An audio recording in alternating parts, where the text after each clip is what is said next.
Today we are in the home of a Flowery Branch customer who is a restaurateur here in Greater Atlanta, and he called us in after a bit of a rough start with another designer to do some work for him, and he wanted to get a bar done, and this is what it turned out. This is how it looks. This particular bar is what we call our Model T. No, the chairs don't come with it, but you'll notice that as part of our Model T series, you'll see the 10 on the front of the bar there. That's a nice look. This bar is actually 37 inches tall at the bartender height. If you come over here and I'll show you at the bartender height, all of our bars are 37 inches. So this top right here from the floor is 37 inches. In this particular model, we also put some shelves down on the bottom, as you can see there. This client also wanted a power outlet on the bar, so we mounted one on the side of the bar there. This area just here at the top is actually called the topper. The topper. It's a detached part of the bar that we actually will assemble on site here at your home. As you can see, it's quite beautiful. The wood here is a birch. This is an American birch. It's 3/4 of an inch thick. And this particular stain is called Jacob's Beam. That's by Minwax. And the trim on the edging here is actually poplar. These are stripped poplar sections. The pieces in between here, between the 10 pieces, those are poplar as well. This bar also features something I thought was really kind of cool, because typically on our footrest, we use a 1/2 inch pipe. And this one, the bar is so substantial that we used a 1 inch pipe on this bar. Oh, by the way, I know you guys are always wanting to know, how long is the bar, Cowboy? How big is it? Perspective is really hard to understand unless you have something to compare it to. So in this particular room, this room is probably 10, 20, 30 feet deep just in this section.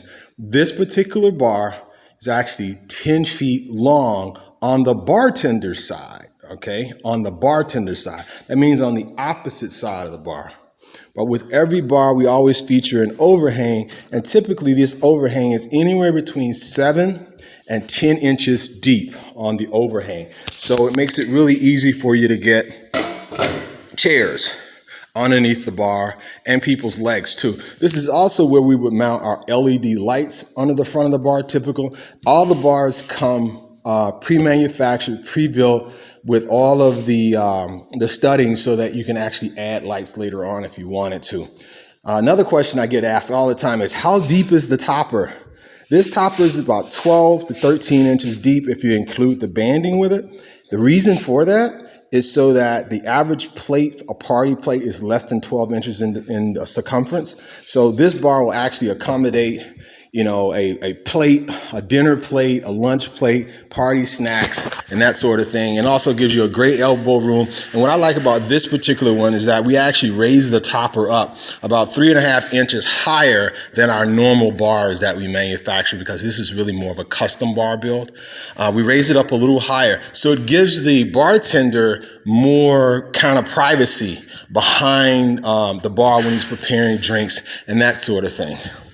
And we're particularly proud of this bar because the Model T is really, a new series for us. We're really known for doing our pallet bars, but this particular one came out really nice with the new shiny 10 in front of it.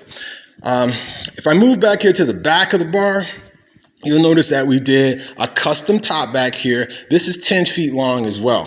Okay, it's 10 feet long as well. This is what we call a back bar. A lot of customers call, a lot of clients of ours call and go like, hey, I want a back bar. What does it look like? This is a back bar. Notice that you have the front bar and then you have the back bar, all right? I love the old school CB radio on top of this back bar.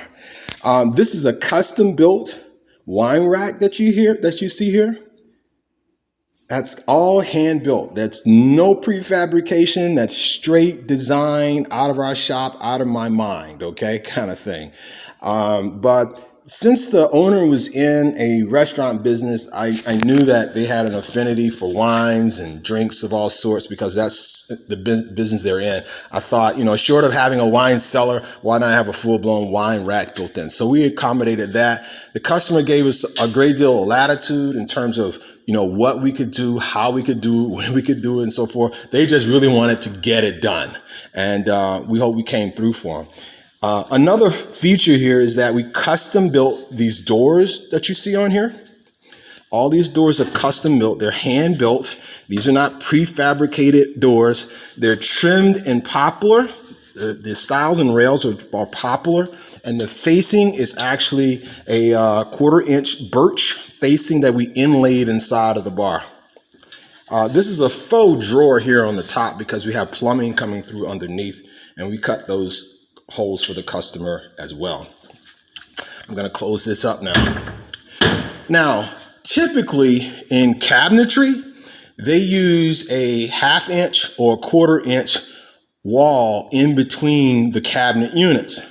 We didn't do that. I don't like that. It doesn't make the unit substantial. So there's no cheap, quote unquote, low cost material in this bar. This wall right here is actually 3/4 of an inch thick, if you look back there in the back. So it made it quite substantial. It's gonna last forever, for longer than I'll be here probably on earth. But unlike those things that you would buy at some of the big box stores, a custom made piece typically will use much thicker wood components to give you more of a substantial and solid feel to the top. The top on this bar is also 3/4 inch birch as well.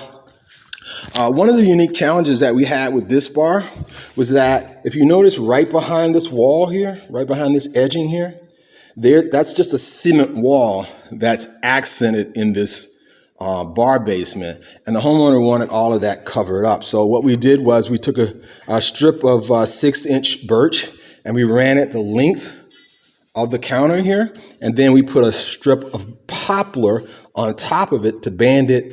Of course, we couldn't screw it to the wall, so we had to use construction glue to adhere it. But we also took a strip of poplar as well, trimmed it and stained it and put it at the bottom to hold that in place. So what you really get is a very clean looking black backsplash. And it also helps too if the homeowner has like a really great sense of style. We didn't do this wall, but I really love this wall. You don't typically see this in home basements, but if you're really nice to me and you give me a thumbs up on this video, I'll talk to the homeowner and see if I can get you the name of the contractor. As you see on this wall as well, we got some floating shelves up there. This was also quite a challenge too, because this cement on this wall is actually quite cured, meaning it's very hard. I don't know if you guys know this or not. Maybe you do, maybe you don't, but concrete never stops getting hard, all right? It just gets hard. 100 years from now, concrete, I could go somewhere with that, but I won't. But it was a very solid structure. So we had to use a hammer drill in order to affix the flanges to the wall. And these shelves are actually poplar as well. These were 12-inch wide boards that we actually cut down, mitered, and cragged together to give it a really solid, substantial look to that shelf. They're 3.5 inches high. They're larger than our typical floating shelves, which range in size anywhere from 2 to 4 feet. These are like 61 inches wide. And the 1/2-inch pipe that we're using on the wall really makes it. One of the challenges with this particular wall is that we wanted these flanges to sit like really flat on the wall. So we ended up having to kind of chisel out some parts of the brick in order to get the flanges to sit absolutely flat on the wall. But I think it came out great. What do you guys think? I don't know. So I'm gonna close this door up. Of course, we got the fridge built in down there too. All of that work on that side is custom as well. The client, of course, ordered the sink. You can always order the sink or your choice or any appliance that you want to use, like your faucets or what have you. We don't mind, but we did cut the nice hole for them so that they could fit that in place. And I think what we're going to end up doing is actually adding a soap dispenser and some hand sanitizer to that bar as well. But that's the bar. This is the Model T. Of course, we can do tavern style bars that go in traditional commercial establishments where you have the traditional bar rail. But there's no getting around the idea that this popular strip is just as nice as a bar rail in any restaurant or in any home. If you guys liked the video, if this was meaningful to you, this gave you some great ideas on what you could do at your basement, please give me a thumbs up, give me the like button. I'd really appreciate it. And always remember, at Cowboy Builds, we do rustic right.